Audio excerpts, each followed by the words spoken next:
میرے رسول کریم صلی اللہ علیہ وسلم نے فرمایا، ہم تحفہ دیتے ہیں نا بچوں کو، میں اپنے بچوں کے لیے یہ لے کے آ رہا ہوں، وہ لے کے آ رہا ہوں، کوئی کمی نہ آ جائے۔ میرے حبیب پاک صلی اللہ علیہ وسلم نے فرمایا، کسی والد کا اپنی اولاد کے لیے سب سے بہترین تحفہ یہ ہے کہ وہ اسے اچھا ادب سکھا دے۔ یہ سب سے بولیے، یہ کون سا تحفہ ہے؟ کیا سکھانا ہے اولاد کو؟ ادب نہیں، اچھا ادب۔ کون سا ادب جی؟ بول کے بتائیے۔ جن کے قریب کوئی سو رہا ہے وہ ذرا زیادہ اونچا بولے تاکہ وہ اٹھ جائے۔ کون سا ادب سکھانا ہے؟ اچھا ادب۔ اپنی اولاد کو اچھا ادب سکھائیے۔ دیکھیے، جس دکاندار کو ادب نہ آتا ہو اس کی دکان پہ گاہک نہیں ہوتا، اور جس گھر والے کو ادب نہ آتا ہو اس گھر کے اندر کوئی شخص قیام، اس شخص بے ادب آدمی کی زندگی اجیرن ہو جاتی۔ جو بد اخلاق آدمی ہوتا ہے اس کے ساتھ کسی کا تعلق قائم نہیں رہتا۔ جو اخلاقی قدریں نہیں جانتا اس کے تو اپنے قریبی رشتے ٹوٹ جاتے، وہ تو اپنوں سے دور ہو جاتا۔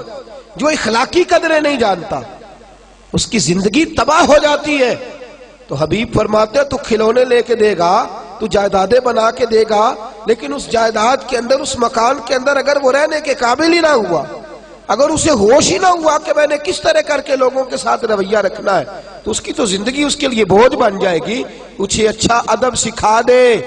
اس کے گھر میں فاقہ اگر رہا اور اس کے ساتھ ساتھ اخلاق بھی رہا تو اللہ اخلاق کی برکت سے گھر کو جنت بنا دے گا۔ اچھا ادب سکھائیں جس کی بنیاد پر گھر بن سکے۔ اچھا کردار۔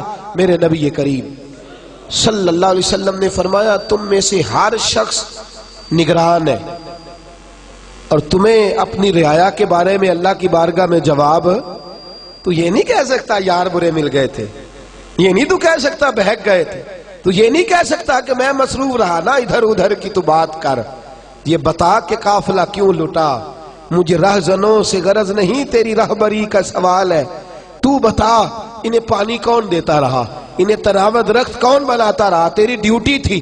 اور بالخصوص بخاری شریف نے میرے نبی پاک صلی اللہ علیہ وسلم نے فرمایا، ماں کی ڈیوٹی ہے اپنے بچے کو دینی تربیت دے۔ بالخصوص، بالعموم تو والد کی ذمہ داریاں سب سے زیادہ ہے، لیکن ماں چونکہ گھر کے اندر زیادہ وقت گزارتی ہے، ماں کا تعلق بچے کے ساتھ اس طرح ہوتا ہے جس طرح کہ ایک آنگن کے اندر مختلف لوگ رہتے ہیں۔ والد تو کبھی کبھی ایسے آتے ہیں جیسے ایک ڈاکٹر وارڈ کے اندر وزٹ کرنے آتا ہے، تو ماں کے ساتھ بچوں کو وقت زیادہ گزارنا ہے۔ مائیں اچھی پرورش کر سکتی ہیں اگر وہ فکر کریں، سوچ کریں کہ میرا بیٹا دنیا داری کی تو ساری باتیں کرتا ہے، اس کی لبوں پر رسول اللہ کا نام کیوں نہیں آتا، اس کی زبان پر درود پاک جاری کیوں نہیں ہوتا، اس کے جملوں میں سیدنا امام حسن حسین کا لفظ کیوں نہیں آتا، یہ سیدنا ابو بکر صدیق اور عمر فاروق کا نام کیوں نہیں لیتا۔ تربیت کرنا والدین کی ذمہ داری ہے۔ میرے نبی پاک صلی اللہ علیہ وسلم نے فرمایا، تم سے سوال ہوگا، مائیں دیکھیں نا، غوث اعظم جیلانی کا واقعہ، ماں نے کہا ہے سچ بولنا ہے، تو ابو عبد القادر جیلانی کی زبان سے ساری زندگی سوائے سچ کے کچھ نکلا ہی نہیں، سوائے سچ کے کچھ، بولیے سوائے سچ کے کچھ نکلا ہی نہیں۔ اور جب نکلا نہیں تو میرے غوث اعظم نے سوائے سچ کے کچھ بانٹا ہی نہیں، انہوں نے کروڑوں لوگوں کو سچ کا عادی بنا دیا، بے حساب لوگوں کو سچ کا ماہر۔ حضرت ربیہ بن ابو عبد الرحمن، یہ پتہ ہے کون صحابی، یہ کون تابعی بزرگ ہے؟ یہ حضرت امام مالک کے بھی استاد ہے اور خواجہ حسن بصری کے بھی استاد ہے، حضرت حسن بصری کے بھی استاد، اور مدینہ منورہ میں مسجد نبوی کے اندر درس حدیث دیا کرتے تھے۔ ان کے والد کا نام تھا ابو عبد الرحمن۔ یہ پیدا ہونے والے تھے، تاریخ بغداد میں لکھا ہے پیدا ہونے والے تھے، ماں کے شکم میں تھے تو ابا جی جہاد کرنے چلے گئے، اور 30,000 دینار اماں کو دے گئے، کہا یہ پیسے ہیں گھر کے خرچے کے لیے اور سنبھال رکھنا، میں واپس آ کے حساب لوں گا۔ کتنے پیسے دے گئے؟ بولیے۔ بنو امیہ کے زمانے میں جہاد کرنے گئے تو 27 سال کے بعد واپس آئے۔ کتنے سالوں کے بعد؟ بولیے۔ یہاں اللہ خیر کرے، ابا جی باہر جا کے مزدوری کرے نا سعودی عرب، اور ساری زندگی پیسے بھیجیں، تو اللہ ماشاءاللہ سب کی بات نہیں کرتا، لیکن جہاں اختلاف ہوتا ہے، وہاں اماں بچوں کو کہتی ہے او بیٹے پیسے کما لینا کون سا کمال ہے، میں تمہاری دکھوں سکھوں کی ساتھی رہی ہوں، تو بیٹھ کے موج کرتا تھا، 40-50 ہزار بھیج دیتا تھا، یہ بھی کوئی کمال ہے؟ خدا کی بندی تو دیکھ تو صحیح۔ اور یہی کام والد صاحب کرتے ہیں، وہ کہتے ہیں ساری زندگی تو میں نے تمہارے لیے جو ہے وہ پریشانی میں گزار دی، اماں کا کیا کمال، روزی روٹی تو سارے پکا لیتے۔ دو طرفہ معاملہ گڑبڑ ہوتا ہے، لیکن اندازہ کیجئے 27 سال کے بعد، غالباً آپ نے غور نہیں فرمایا اس بات پر، اس بات کی نزاکت کو آپ سمجھے نہیں، کتنے سالوں بعد آئے؟ ارے اتنا لمبا عرصہ کوئی برداشت کرتا ہے؟ ماں تو زہر کھول دیتی، تمہارا باپ تو پلٹ کے آیا ہی نہیں، اس نے تو سوچا ہی نہیں کہ میں کدھر جا رہا ہوں، اسے تو فرصت ہی نہیں۔ لیکن ماں کو پتا ہے وہ خدمت دین کے لیے نکلا ہوا ہے۔ 27 سال کے بعد جب آپ گھر آئے تو اب 27 سال کا بچہ ہو گیا ہے، تو بچہ جوان ہو گیا ہے، گھر آئے تو نیزہ ہاتھ میں پکڑا ہے، مدینہ منورہ کے رہنے والے خوبصورت شہر میں آ کے 27 سال بعد جہاد سے لوٹے، اپنے دروازے پہ دستک دی۔ اصل ہوتا یہ تھا کہ فوجیں ایک شہر فتح کیا تو اگلے شہر چلی گئی، اس سے اگلے شہر چلی گئی، تو جس کا دل نہیں بھرتا تھا جہاد سے وہ لگا رہتا۔ 27 سال بعد لوٹے، جناب ابو عبد الرحمن دروازے پہ دستک دی، جناب ربیہ محدث امت دروازہ کھولا، جی بابا جی، کہنے لگے پیچھے ہٹ میرا گھر ہے، کہنے لگے جناب خیال کریں آپ کا گھر کدھر سے آ گیا، گھر تو میرا ہے، کہنے لگے میرا ہے، کہا نہیں میرا ہے، جھگڑا زیادہ ہوا تو محلے دار کٹھے ہو گئے، اب بہت سارے لوگ ان کو حضرت ابو عبد الرحمن کو پہچانتے بھی نہیں، کہنے لگے بابا ساری زندگی سے یہ نوجوان یہاں رہ رہا ہے، اسی گھر میں پیدا ہوا ہے، تو کیسے کہتا ہے میرا گھر ہے؟ کہنے لگے میرا نام ابو عبد الرحمن ہے، میرا گھر ہے، سارا زمانہ جانتا ہے، کسی بوڑھے کو بلاؤ۔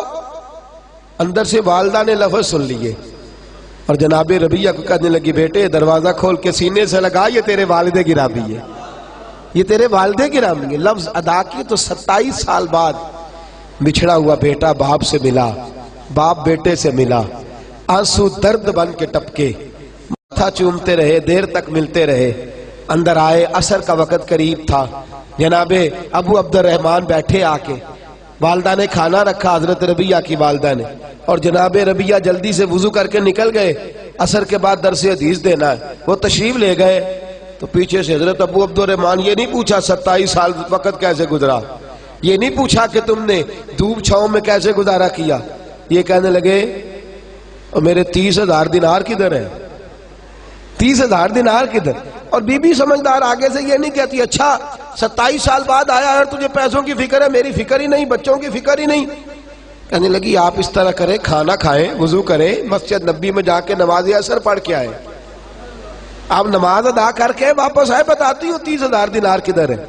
کہتے چونکہ میں دیر سے گیا، مسجد پہنچا تو جبہ پہنے، سر پہ امامہ باندھے اور رسول اللہ کے ممبر پر بیٹھے، رسول اللہ کے ممبر پر بیٹھے، میں نے ایک خوبصورت نوجوان کو دیکھا جو حدیثیں بیان کر رہا ہے، اور حسن بصری سے لے کر امام مالک تک لوگ گردنیں جھکائے بیٹھے اور حدیثوں کا درس سن رہے ہیں۔ کہتے میں نے دیر سے نماز پڑھی، میں پہچان نہ پایا، میں نے کان میں ایک شخص کے کہا، میں نے کہا یہ کون ہے؟ اتنی چھوٹی عمر میں اتنا اعلیٰ 27 سال کا جوان اور اس قدر خوبصورت اس کا انداز کہ مسجد نبی میں درس حدیث۔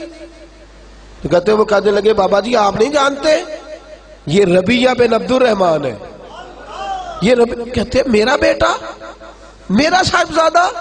چھلک پڑی آنکھیں آنسوؤں سے، تڑپ اٹھے، بے چین ہو گئے، رو پڑے، روتے روتے واپس گھر آئے، آ کے کہنے لگے ام ربیہ تو نے تو کمال کر دیا، تو نے تو کمال کر دیا، میں 27 سال آیا نہیں اور تو اکیلی عورت میرے بیٹے کو اتنا بڑا بنا دیا ہے کہ وہ رسول اللہ صلی اللہ علیہ وسلم کی مسجد میں حدیث کا درس بیان کر رہا ہے، کیا بات ہے تیری؟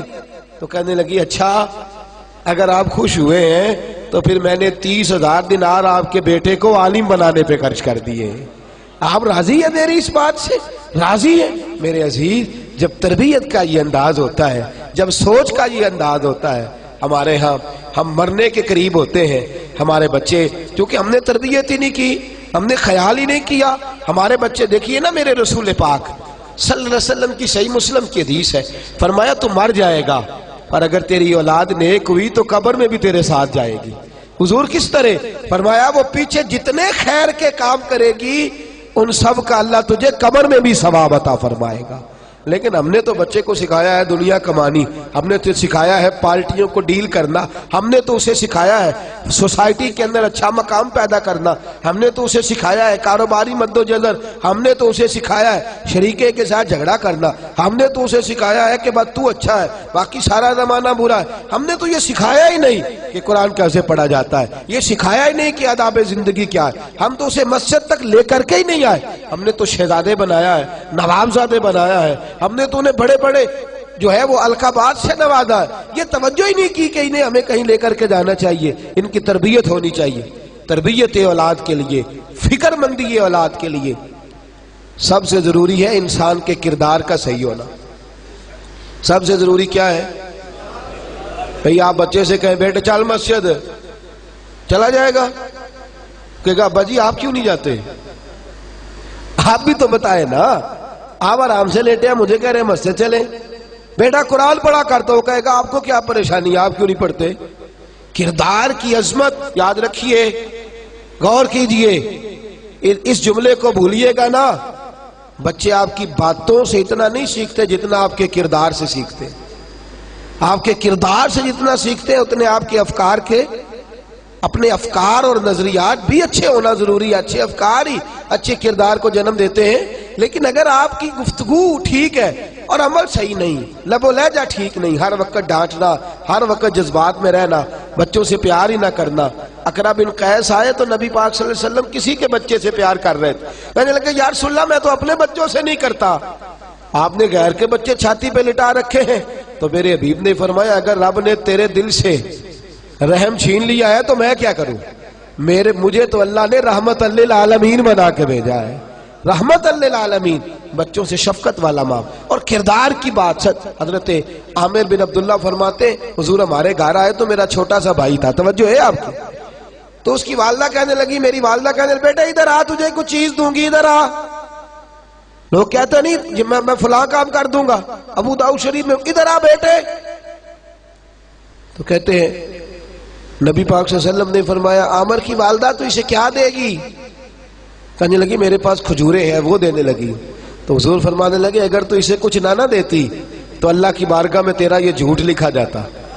حضور بچے کے ساتھ بھی، نابالغ کے ساتھ بھی، چھوٹے کے ساتھ بھی فرمایا اگر چھوٹے کو پتا چل جائے کہ تو جھوٹ بولتی ہے اور تیرا انداز ٹھیک نہیں ہے، ماں باپ کا جو ہے وہ کردار قول اور فعل کے اندر تضاد ہے، تو فرمایا اس بیچارے کی تو تربیت بگڑ جائے، اس کا تو انداز بگڑ جائے۔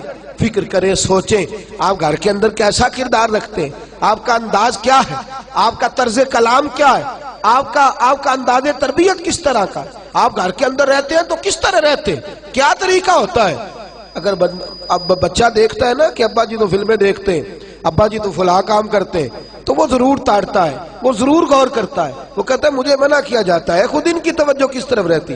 میرے نبی کریم صلی اللہ علیہ وسلم نے عملی تربیت فرمائی، اولاد کی عملی تربیت۔ اور یاد رکھیں ایک جملہ کہنے لگا ہوں، جو والدین اپنے گھر میں بیٹھ کے اپنے بچوں کے سامنے اپنے بھائیوں کی غیبت کرتے ہیں اور ساتھ اپنے بچوں کو مل جل کے رہنے کا حکم دیتے ہیں، وہ یاد رکھیں اگر اپنے بچوں کے سامنے وہ اپنے بہن بھائیوں کے بارے میں باتیں کر رہے ہیں تو ان کے بچوں کا بھی اتفاق رہنا ممکن ہے نہیں ہے، ان کا بھی اتفاق کے ساتھ رہنا ممکن ہے، اس لیے کہ وہ تیری بات ایک جانب ہے، تیرا کردار دوسری جانب ہے، یہ کیسے ہو سکتا ہے؟ اور اگر آپ کے بچے آپ کے سامنے سن لیں، یاد رکھیں اگر آپ کے بچے آپ سے یہ ملاحظہ کر رہے ہیں کہ آپ اپنے والد کے خلاف یا اپنی والدہ کے بارے میں کوئی جملہ بچوں سے کہہ رہے ہیں تو لکھ لینا دل کی تختی پر، یہ بچے کبھی آپ کے فرما بردار نہیں بنیں گے، یہ کبھی آپ کے سامنے سر نیاز خم نہیں کریں گے۔ سن لیا انہوں نے جو آپ کا کردار کا مثالی ہونا ضروری۔ اور کبھی بھی کسی بچے کو اس لیے فوقیت نہ دے کہ وہ بچہ ہے، اور بیٹی کو کبھی بھی اس لیے پیچھے نہ کریں کہ وہ بیٹی ہے۔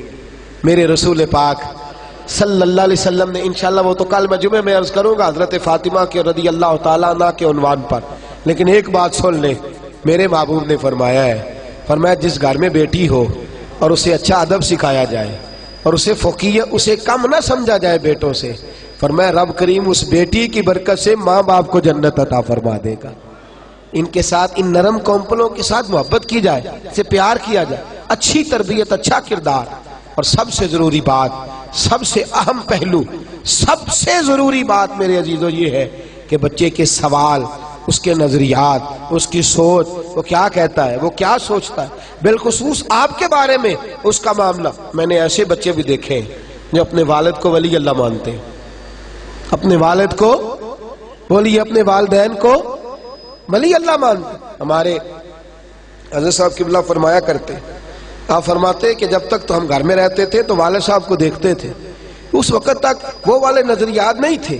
فرماتے ہیں جب ذرا گھر سے نکلے نا اور ہم نے زمانے کا مکروہ چہرہ دیکھنا شروع کیا، اور ہم نے لوگوں کے بڑے بڑے عجیب انداز شروع کیے، اور فرماتے ہیں ذرا تھوڑا سا ہم نے کمپیریزن کرنا شروع کیا، تقابل کرنا شروع کیا، تو بات سمجھ میں آئی کہ جسے ہم گھر چھوڑ کے آئے ہیں وہ تو اللہ کا سچا ولی ہے، جسے گھر چھوڑ کے آئے ہیں وہ تو اللہ کا سچا ولی۔ آپ یقین کریں، میں ذاتی بات کرتا ہوں، میں جب گھر میں ہوتا تھا تو میں کہتا تھا میرے والد صاحب یہ تو دنیا کے معاملات کو جانتے ہی نہیں، یہ تو بالکل ہی سادگی میں وقت گزار گئے، ہماری اماں عجیب ہے، ہماری والدہ عجیب ہے، بات ہی نہیں کرنے دیتی، کہتی ہے نا نا باہر جھوٹا بھکاری آیا تو اسے بھی کچھ نہ کچھ دے دو، ایسا نہ ہو، بد دعا دے دو۔ ہم کہتے تھے کیسی ان کی سادگی ہے، انہیں خیال ہونا چاہیے، انہیں آنا چاہیے، انہیں۔ باہر نکلے، زمانہ دیکھا، دنیا سے ملاقات کی تو دل میں خیال آیا وہ دیہاتی لوگ بڑے سچے تھے، وہ بڑے کھرے تھے، وہ بڑے ٹھنڈے تھے، وہ بڑے میٹھے تھے، ان کے لفظوں میں سچائی تھی، پڑھتے تھوڑا تھے ڈرتے زیادہ تھے، پڑھتے تھوڑا تھے ڈرتے زیادہ تھے، ان کے لفظوں کے اندر تلاطم تھوڑا تھا، کردار میں حسن زیادہ تھا، کردار کے اندر حسن زیادہ تھا۔ وہ دنیا داری کی لمبی چوڑی سازش کرنا نہیں جانتے تھے، لیکن دعا دینا بڑی اچھے طریقے سے جانتے تھے، محبت بانٹنا بڑے اچھے طریقے۔ تو میرے دوستو، بچے آپ یہ نہ سمجھیں کہ انہیں ہو سکتا ہے کوئی آپ کے بچوں کو آپ کے خلاف ابھار رہا ہو، لیکن یہ لمبا وقت نہیں ہوتا، تھوڑا ہوتا ہے۔ جب بچے باہر نکلتے ہیں، دنیا کو دیکھتے ہیں، تو خود بخود وہ دیکھ لیتے ہیں آپ کا اپنے کردار کو بچا کے رکھیں خزاں کے موسم سے۔ بچوں کے ساتھ جو آپ کا عملی رویہ ہے، اس رویے کو درست رکھیں، پھر دیکھیں بچے کس طرح سے جو ہے وہ دین کی طرف راغب ہوتے ہیں، ان کا انداز کیسے بدلتا ہے۔